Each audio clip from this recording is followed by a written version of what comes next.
Señoras, señores, me alegro, buenos días.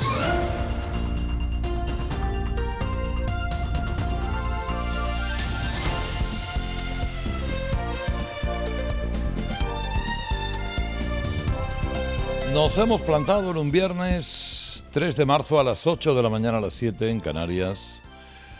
Un viernes en el que empieza a escabullirse la borrasca Juliet, que ha dejado algún que otro momento de tensión en España entre lluvias, nevadas, vientos, heladas, temperaturas bajo cero, en fin, un regalito. La niña era un regalito. Y ahora veremos lo que viene. De momento viene alguna subida de temperaturas para este fin de semana, pero todavía con ambiente fresquito. Bueno, damas y caballeros, hoy es el día en el que la cosa se mueve entre dos asuntos fundamentalmente. Uno sustancial y otro en el que la teatralización está intencionada con el fin de que eso alivie un tanto las iras de los votantes socialistas que trinan con el caso mediador, el caso del Tito Berni. Encontramos a Ferrovial, que en uso de su libertad decide una operación empresarial determinada, y entonces, bueno, les acusamos prácticamente de la pérdida de la Armada Invencible en las costas de Inglaterra. Esa polémica por la salida de Ferrovial de España, ¿quién es el gobierno? ¿Quién es el gobierno? ¿Quién es Nadia Calviño? Para pegarle una bronca a una empresa que toma legítimamente una decisión en función de la legalidad y de los intereses de sus accionistas. Bueno, pues esa polémica salida va a un aumento porque viendo lo que ha ocurrido en las últimas horas parece bastante evidente que el gobierno ha decidido crear un gran debate nacional utilizando a una empresa privada, Ferrovial, como antagonista. Hacer de nuevo una cortina de humo con la que tapar otros escándalos. Los accionistas de Ferrovial decidieron mover su sede social a Países Bajos, algo a lo que tienen derecho. Y además que sucede con bastante frecuencia en otras compañías multinacionales. Pero la reacción exagerada, destemplada de estos cuentistas del gobierno, con el presidente a la cabeza, ha convertido esta decisión casi en una especie de asunto de Estado. Es un disparate todo. Hasta 5 ministros salieron ayer en tromba contra la decisión de la empresa y la guinda la ponía el presidente a última hora de la tarde. Primero estuvo de visita en Irlanda. Irlanda, que sí que realiza dumping fiscal, fue un escenario donde no dijo ni pío. Luego, en cuanto se movió a Dinamarca, claro, Johnny cogió su fusil y lo cogió contra el presidente de la compañía, Rafael del Pino. Yo se lo resumo. Escuchen. Yo creo que los empresarios juegan un papel muy importante en nuestra sociedad. Creo que los empresarios también tienen una enorme responsabilidad social en la sociedad en la que nacen y desarrollan toda su acción. Y creo que además en España hay ejemplos extraordinariamente positivos de grandes empresarios comprometidos con su país. Desde luego, tras este anuncio, creo que no es el caso del señor del Pino. Pero si el señor del Pino va a seguir pagando impuestos en España y Ferrovial va a seguir trabajando en España. Bueno, si le dais una concesión pública, que habrá. Ayer se apareció Nadia Calviño.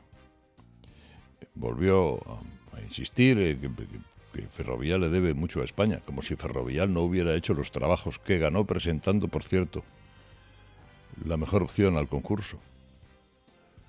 Como si le hubieran dado de más por hacer un trabajo que hizo. Yolanda Díaz apareció después.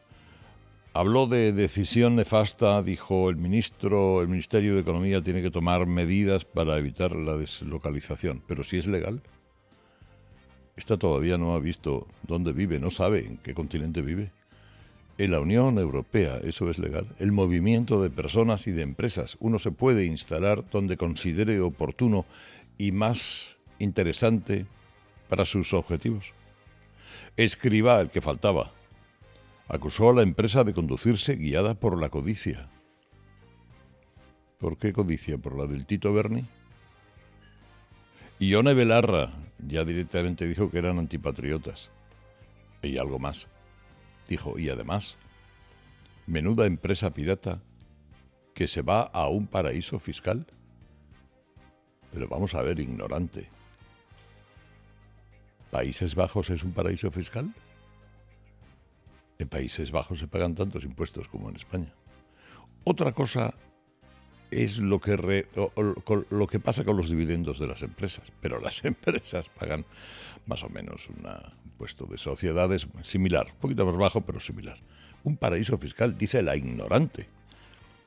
Y María Jesús Montero, que fue la única medio sensata, que dijo, hombre, pues yo le insto a la empresa a reconsiderar su decisión, pero bueno, que mantengan la inversión y el empleo en España. Porque estas cosas se hacen al revés.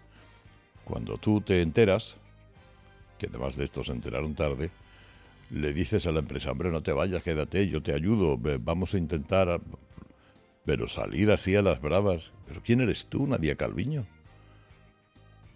¿Quién eres tú para decidir dónde vivo yo? Bueno, y en eso llegó Moncloa, habló primero así, bueno, ya saben ustedes, luego el presidente ante los medios de comunicación y Sánchez, pues que ni siquiera se refirió a la empresa, sino a Rafael del Pino. El gobierno además acusa sin ningún tipo de recato al presidente de Ferrovial, que fíjense ustedes solo tiene el 20% de las acciones de la empresa, de haber tomado esta decisión por motivos personales, en fin. Miren, Ferrovial es libre de ir donde quiera, aunque nos guste o no nos guste. Porque en una economía global las empresas se mueven por el mundo en función de estrategias. Y le interesa operar desde Ámsterdam y es legítimo que lo haga. Las empresas hacen marca de país cuando cumplen con su función. Y la función de una empresa no es darle lustre al gobierno de estos tíos, sino conseguir el mayor valor para sus accionistas. Esto es el ABC de la economía productiva de un país. Los gobiernos ayudan a las empresas a cumplir esa función. Generar riqueza, generar empleo. Marca las reglas de juego para que todo repercuta en beneficio de la sociedad. Pero una reacción como esta no tiene nada que ver con el impacto económico concreto de esta deslocalización. Esta reacción está dictada por la soberbia, nada más que por la soberbia. Y además, aquí hablando de patriotismo, estos que están gobernados con Esquerra y con Bildu, cuando acaban de derogar el delito de sedición, de rebajar el de malversación para que aquellos que han estado condenados se vayan de rositas. Bueno, claro, esto es una enmienda a la totalidad del cuento de hadas económico que nos están contando. O sea que, pero bueno, miren, vamos a distraer la atención del caso del Tito Berni y sobre todo vamos a amedrentar a cualquier otra empresa que pudiera estar pensando seguir los pasos de Ferrovial, porque el escándalo del Tito Berni avanza en dos ámbitos, el político y el judicial. Ayer se conocieron los nombres de algunos de los diputados socialistas que asistieron a las cenas organizadas por Fuentes Curbelo, el Tito Berni. Todos han dicho, oiga, yo fui a cenar y nada más. Han anunciado acciones legales contra quienes les vinculen con la trama. Y también tuvimos conocimiento de la declaración general del general de la Guardia Civil que justificó el hallazgo de 60.000 euros en su casa por la pandemia del COVID. Dice que estaba muy así, creía que el mundo se iba a acabar. Bueno, y oiga, aquí ¿cómo se lo explicaría yo? La cuestión está, y es además ahora mismo un debate fundamental en el seno del Grupo Socialista del Congreso, en por qué el gobierno, por qué Sánchez prefiere, de alguna manera, extender la sospecha sobre 120 en lugar de contar exactamente por qué, quiénes y qué hicieron, si fueron 4, 5, 6 o 7. Y hay en el seno del Grupo Parlamentario Socialista una sensación de cabreo en este mismo momento que no se la salta, pues no sé cuál es el animal que salta más. Pues un belga malinois, es un perro, por cierto, bellísimo. No en este momento no se le arriendan las ganancias por el mar de fondo que hay dentro del Grupo Socialista y dentro del Partido Socialista. Hay elecciones en mayo y cada uno está viendo si le llega la camisa al cuello.